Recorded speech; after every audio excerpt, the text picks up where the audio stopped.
Уважаемые жители Ингушетии, обратиться к вам заставил личный опыт болезни COVID-19.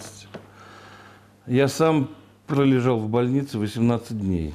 Тяжелейшая болезнь, тяжелейшие еще и последствия ее. За этот период хочу сказать слова благодарности медицинскому персоналу всей Назрановской районной больницы, конечно, лечащему врачу Тутаевой Мадине и медсестре Далаковой тоже Мадине. Это люди, которые, можно сказать, выходили меня.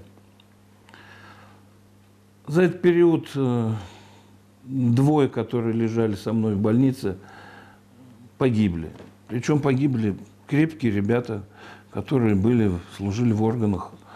Эта болезнь не щадит никого. И на тот период у нас не было прививок, не было лекарств, но наши врачи уже научились эту болезнь лечить. Поэтому я обращаюсь к вам, чтобы вы не болели этой болезнью. Вы знаете, что глава республики Калиматов Махмуд Али Макшарипович подписал вчера указ о продлении масочного режима в нашей республике. Болезнь никуда не ушла, она только чуть-чуть спряталась. Вы видите, что происходит в Европе. В 8 раз выросло заболевание в Турции, в 4 в Испании, Хельсинки. Поэтому закрыты аэропорты Лондона. Поэтому прошу вас и на период Рамадана ограничить коллективное пребывание, соблюдать масочный режим, беречь себя. И призываю всех сделать прививки.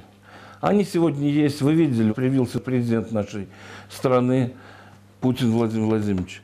В других странах и в других городах, за Уралом, люди в очередь стоят за прививками. Мы на сегодняшний день призываем вас прийти. У нас достаточно материалов прививочных. У нас действует 30 пунктов по прививкам. Поэтому не надо ждать, когда болезнь вас застигнет. Надо сделать упреждающий удар, прийти и провакцинироваться. Еще раз прошу вас, не только для себя, но и за ваших старших родителей, за детей.